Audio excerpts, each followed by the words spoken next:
Konnichiwa, minasan, I'm Matayu, and this is Manga You May Have Missed. It's time once again to dive back into the world of seinen manga. I once again have to haul out the nudity and graphic violence warning, because today's fare is Freesia. Freesia is a psychological thriller manga written by Jiro Matsumoto. It was published in Monthly Iki by Shogakukan between 2003 and 2009. It has been released in 12 tankobon volumes. There has been no anime adaptation, but in 2007 a live-action film was released, directed by Kazuyoshi Kumakiri. These chapters are referred to as chats, most of which have rather innocuous titles. The first chat is called Finding Work. We see a field at night with people running through it. A woman is grabbed and forced to the ground by a group of men. Rape isn't funny. Standing at the top of a hill, watching crows, is a bespectacled man.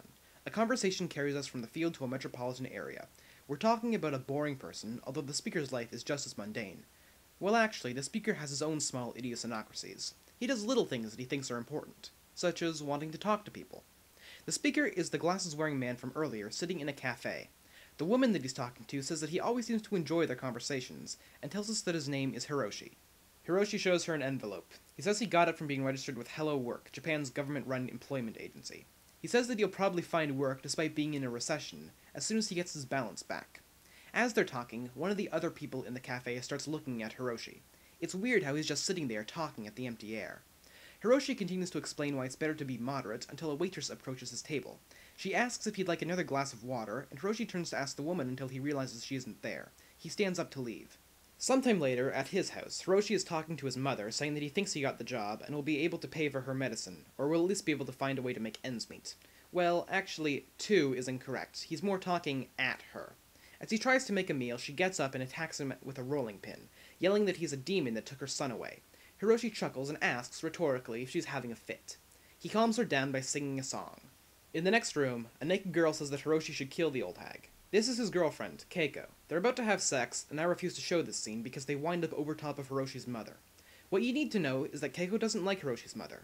Hiroshi again mentions the job interview, and there's something subtly wrong with the way Hiroshi interacts with Keiko.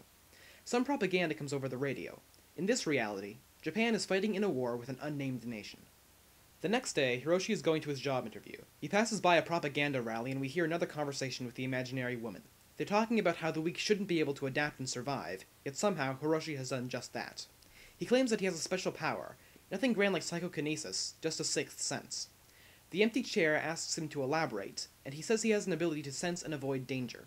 We cut back to Hiroshi's walk to his interview, and are told that sometimes, danger is unavoidable. He's followed into an alley by a group of thugs. They lose him immediately and are confused, and Hiroshi takes the opportunity to beat one over the head with a brick. As he collapses, unconscious and bleeding heavily, Hiroshi turns to the other. The woman, back again, asks if he considers it war, which he doesn't. He's just cleaning up.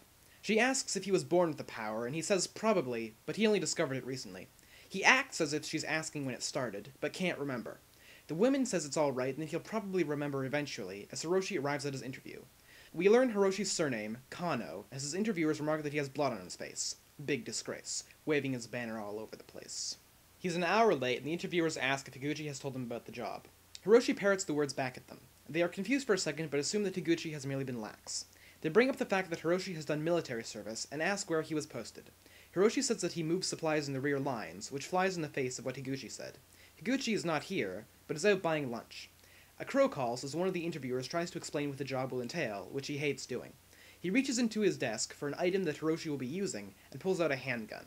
He drops it on the desk, and asks if Hiroshi is familiar with the Vengeance Act. To their shock, Hiroshi isn't. He also doesn't know what a newspaper is. Simply put, the firm Hiroshi is trying to enter act as proxies for taking revenge. At this point, Higuchi returns from getting lunch. Higuchi, of course, is the imaginary woman that Hiroshi talks to. The crow calls again.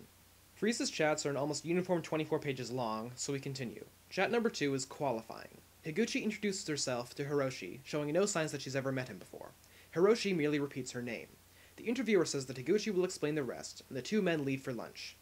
Hiroshi and Higuchi adjourn to a different, less film noir room, where Higuchi explains what Hiroshi needs to do to become a proxy. He already has a small arms license, so she hands over a sizable book titled Proxy Enforcement of the Vengeance Act. She says that he has to memorize it for the qualification exam.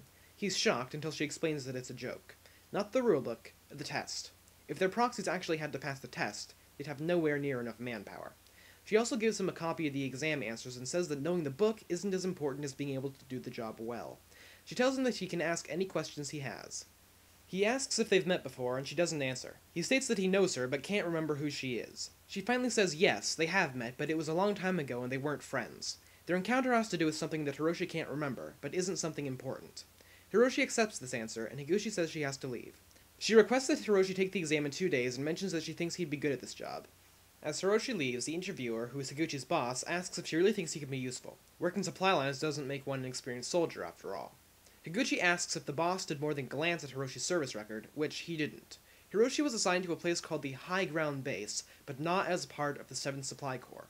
The High Ground Base is known through Scuttlebutt as a special training camp for Black Ops troops specializing in assassinations, espionage, and guerrilla warfare. The boss finally understands Higuchi's reasoning, and she says that it wasn't the training he might have received, but the fact that he's a natural. Hiroshi stops in the middle of a crosswalk to watch helicopters pass by. He mentions Higuchi to his imaginary woman, referring to her as a you that isn't you. The woman says Higuchi isn't her because she has no name. Hiroshi continues talking about Higuchi, saying that it worries him that he's created a mental barrier that's disturbing his balance with the outside world. The reason he didn't press Higuchi for answers is that he felt he was in danger and had to get away.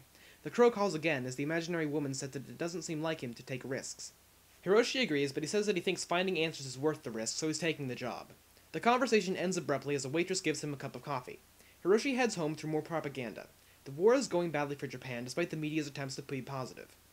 Keiko welcomes Hiroshi home, along with their neighbor Suzuki, who has been kicked out by his girlfriend. He's here for comfort from Keiko. Somewhere else, someone has left a phone message accusing someone of murder with a death threat. A middle-aged woman lets the message play and gets a knock on her door. Higuchi has come to call on Mrs. Nishizaki, looking for her son Mamoru. She has a court notice, and Mrs. Nishizaki doesn't want her there. She says that Mamoru is out, he's not, and that she'll take a message for him. Higuchi asks her to sign some papers and tells her that the court has accepted a petition for vengeance against Mamoru, filed by the parents of a man whom he murdered 4 years ago. Higuchi's office is enforcing the decision. She informs Mrs. Nishizaki of when the enforcement will take place and asks her to read the provided documents and to call the hotline with any questions. Mrs. Nishizaki protests that Mamoru has already served prison time for his crime. She doesn't understand why the decision would be reversed, and Higuchi says that he hasn't finished atoning to the victim's family.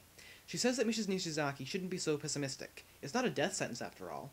She explains Mamoru's rights. He's allowed the same weapon as the proxy and will be assigned a bodyguard by the court. She is in a hurry to leave as she has another appointment. She also drops off a gift of mandarin oranges from her boss. Mandarins symbolize abundance and good fortune in Japanese culture. They're essentially saying, good luck. She does the same in the house of a young couple. She leaves them with the time of the enforcement and comments to herself on the time-consuming nature of her job. The couple ponders what they're going to do. The woman says that they can get through this, but the man says it's all his fault. Which it is, as he's the one whom the enforcement is targeting. He just wants his wife and their newborn baby to be safe. Welcome to Freesia. Such a light-hearted story. Back at Hiroshi's house, Suzuki and Keiko are having sex while Hiroshi studies. I'm skipping panels here. Hiroshi gets fed up with the background noise and goes in to talk to them. He asks them to get off the bed so that his mother can sleep, and to keep it down so he can study. With a final request to turn down the air conditioning, he leaves. Suzuki comments on his reaction, and Keiko says that he's always like that. They go back to sex, but Keiko doesn't seem into it.